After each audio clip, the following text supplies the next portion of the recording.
version has updated and corrected those numbers, and they are in fact the same, come from the same set of data that the opposing expert's using. Any kind of program has the possibility of that sort of error, and that's why I manually calculate everything to make sure that I can replicate it and know where the numbers came from. So based on the comments that were made by Mr. Gilmore in his motion in limine, which I provided to you, did you go back and do a lot of things we've just talked about? I went back and made sure that the household services numbers were being calculated correctly and reasonably. As I said in my deposition, I knew that they weren't when I prepared that first report, but I had not been able to talk to Dr. Frudland and had not been able to find out why. Have you addressed, whether it be through communications by the author of PC Economist or through your own actions, all the concerns that were raised by opposing counsel or raised on your own as it relates to PC Economist? I believe so. I'm satisfied with everything with the program, with the caveat that I will always manually check the calculations, this case or any other case. Now, let's move on to the assumption of future earnings limitation. That was a point that Mr. Gilmore had raised, this idea that Mr. Crawford wouldn't be able to earn any, the maximum he would be able to earn in the future was 95% of what he had earned in the past.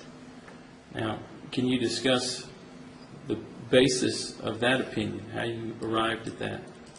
The 5% came from the testimony of Dr. Everett Howell, who said that Mr. Crawford would have a permanent 5% impairment in his physical abilities. I did some studying and was unable to find any standard process for calculating the value of that kind of 5% limitation. And after consideration, made the assessment that a reasonable approach would be to say Mr. Crawford can only get to 95% of his pre-accident income. Now, what facts did you take into account as it relates to any limitations that Mr. Crawford might have in his ability to work? Well, I knew from talking with Mr. Crawford that he no longer was able to work the 40 to 60 hours a week that he had been working, and in many days was only able to physically work 2, 3, 4 hours a day. And this was after several months of gradually improving his stamina. So there wasn't any question in my mind that Mr. Crawford was not going to physically be able to work at the level he had been working, and that would certainly translate into lower revenue and hence lower income. Do you have any, as we sit here today, do you have any concerns about that analysis that you did regarding this assumption you made? Yes, I do. I would be much more comfortable if I had been able to find in the professional literature someone else that had done the same thing, or even anyone that would give me guidance on another way of doing it. I found nothing, and I searched extensively. Having said that, do you find any inherent flaws in the way that you've calculated it, taking into account that you just haven't been able to find anything else out there? With respect to the future loss of income damages calculations, just that small segment, I have concerns that my method may not be scientific because I don't know anybody else that's done it. Again, I don't know anybody that's done it anyway. But I am aware that scientific theory would say somebody else should have done this if I'm going to use it. But that's my concern. All right, With just that segment of my calculation. Let's talk about that for a moment. Just because, let's say no one has, or let's back up. You said you weren't able to find any evidence that in the literature or wherever you might look that would establish this method. Does that by itself mean that it's not scientific? No, that does not mean it's not scientific. It just means that I have no outside support for this kind of approach. Well, having said that, is there anything inherently wrong with that approach other than the fact that someone else may not have done it before you? I'm not aware of an inherent problem with it, and I don't think there's any question that if the court decides that there really is a permanent physical impairment to Mr. Crawford's ability to generate income, that some kind of damages are appropriate for that. Now, that doesn't mean that the way I calculated it is appropriate, but I think it is viable for consideration.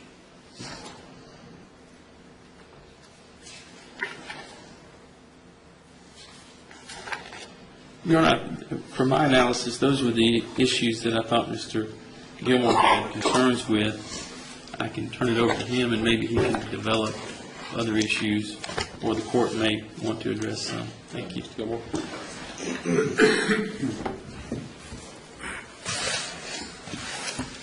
Mr. Menzel, let me take up the last matter first.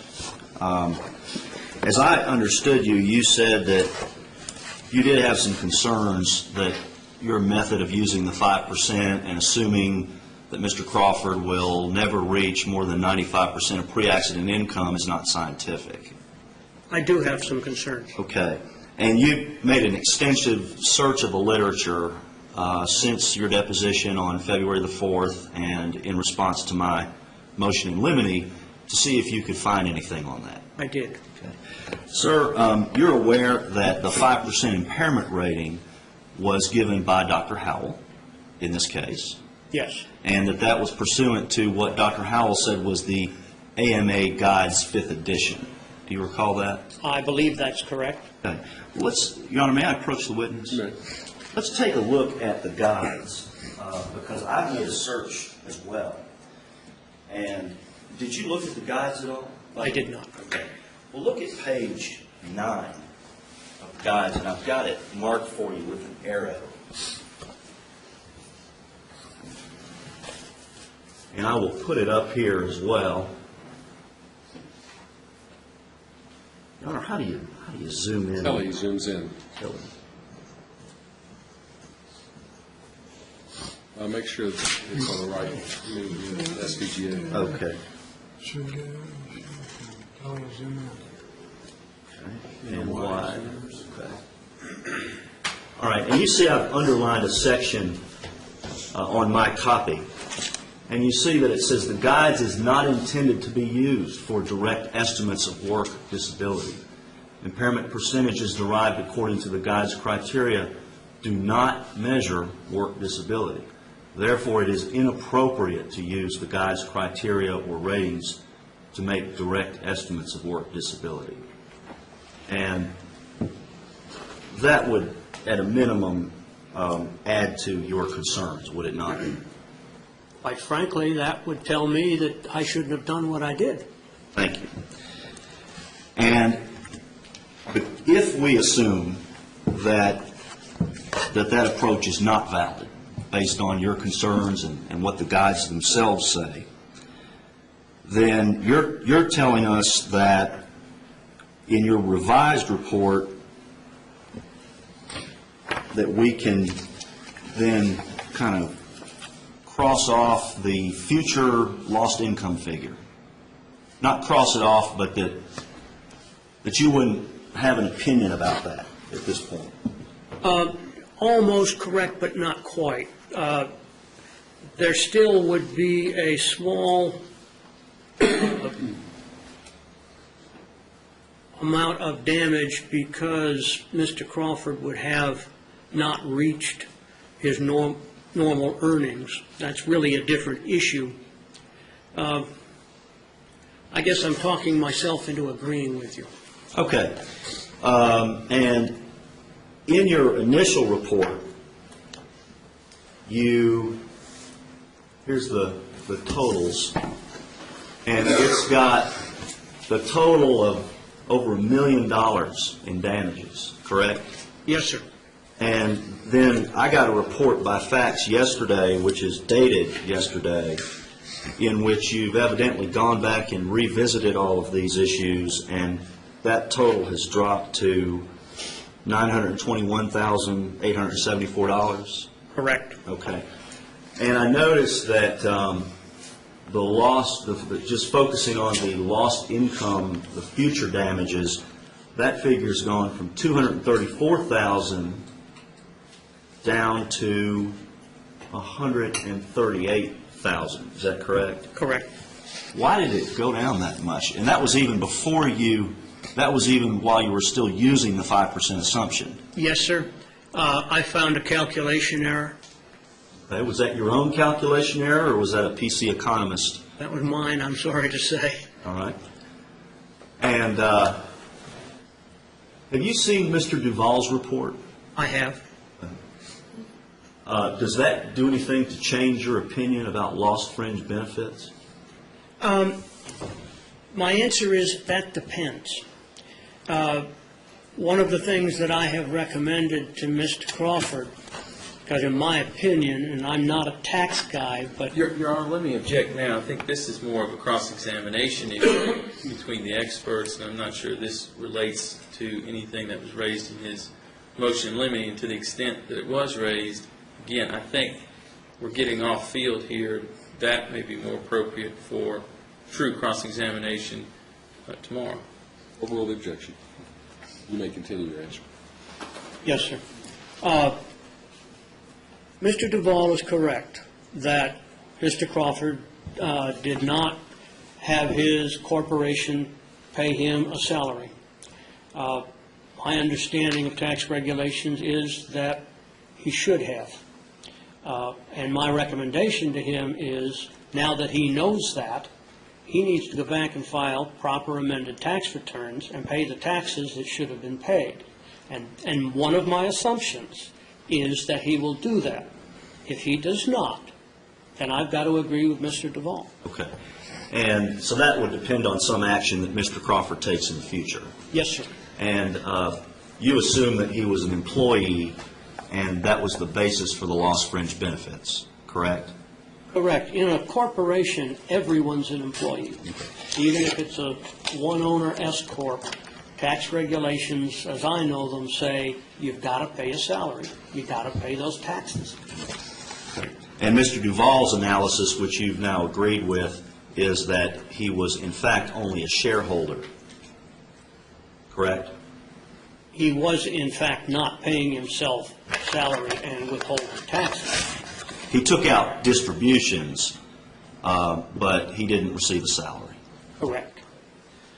Now, let's talk about, just for a minute, about your medical calculation.